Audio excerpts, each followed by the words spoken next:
I'm going to try to give you some tips and hopefully teach you how to pogo, both handed pogos and no-handed pogos. So, to start with, we'll start off with no-handed pogos. I think people usually learn these first. I know I did, but actually I found that no-handed pogos are actually a little bit easier. But we'll go ahead and start with the handed pogos because it's a good starting point. So to start with those, really just start with your board just in the tail, on the tail position, and just practice from here, like setting up in the pogo with your back foot on the truck. For your hands, you can kind of place them wherever you feel comfortable, wherever you feel like you have the most control. Some people hang on to a truck, kind of at the wheel.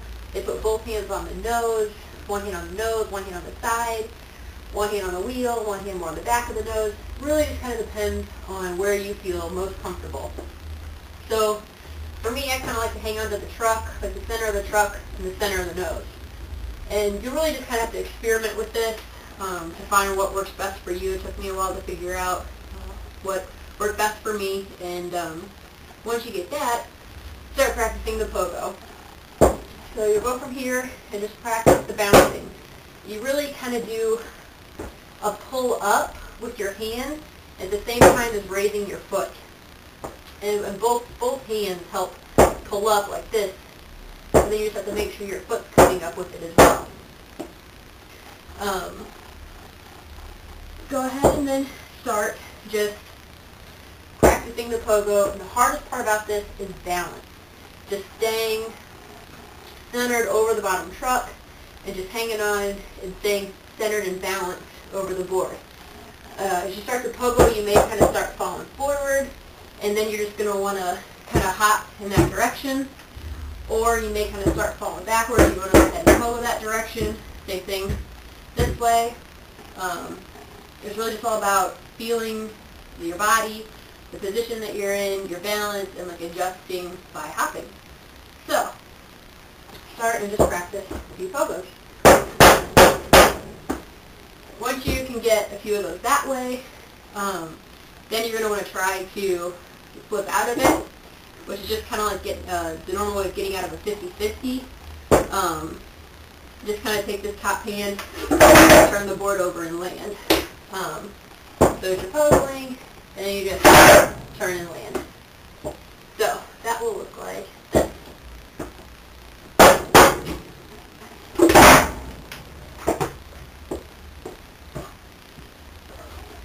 Alright, once you have that, then you're going to try to get into the pogo from like a 50-50 position, which would be in tail stop, just bringing the board over, getting in, pogoing, and flipping out.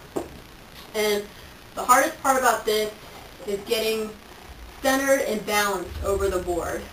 When you go into your 50-50 position, it's really easy to kind of overshoot, and then you're way off balance and you just kind of drop the board or can't really get a pogo going, or you kind of undershoot it, and when you hit the board, it's not over far enough and it just kind of like slaps you in the leg, and you can't really get a good pogo as well. So it's all about balance and just finding the right balance for getting into that and being in a nice, good, stable pogo position. So that will look like this.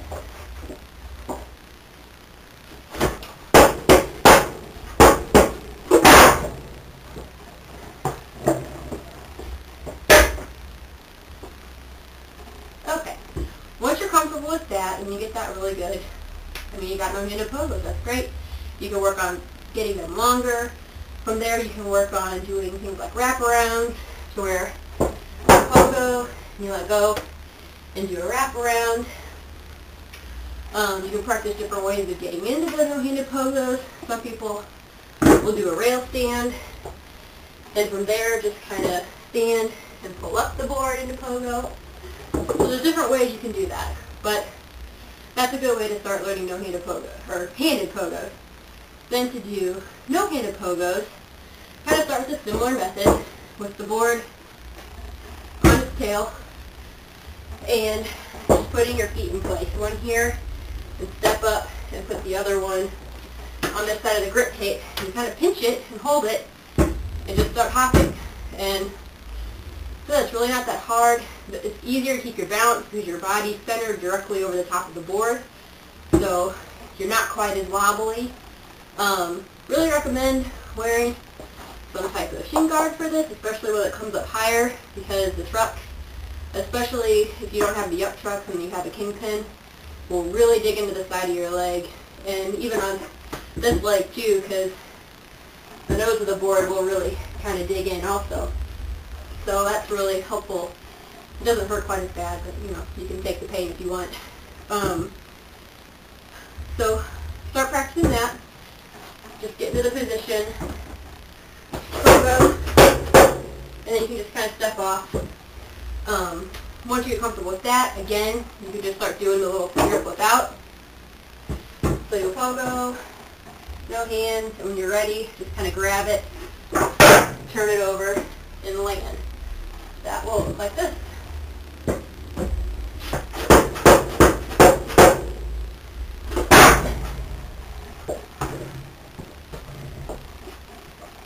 Again, kind of like the handed pogo, once you're comfortable with that, then you can work on getting into the no-handed pogo.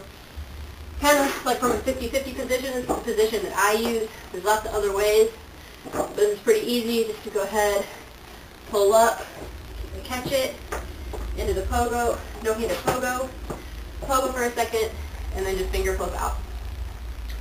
So go ahead, that'll look like this.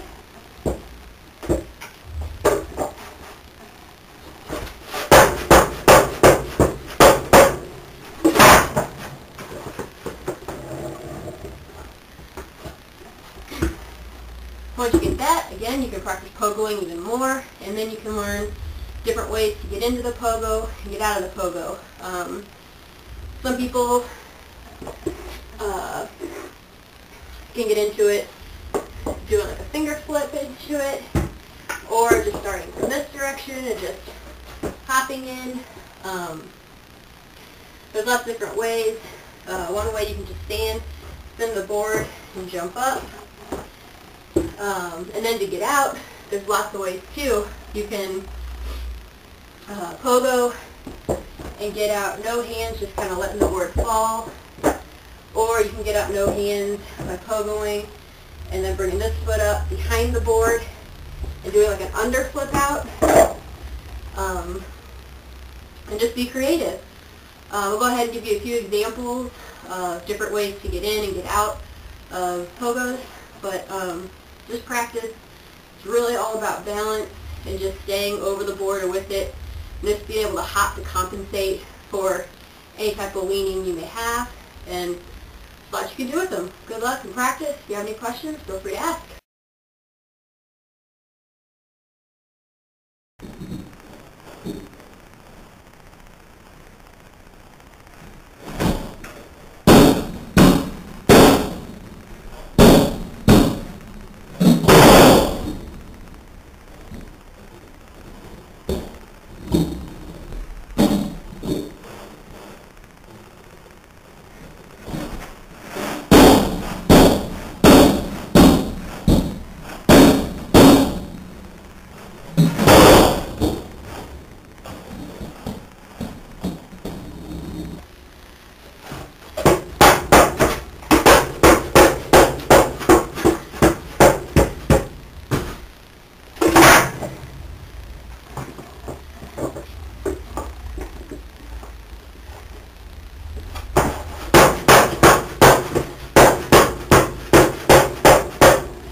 Pogo.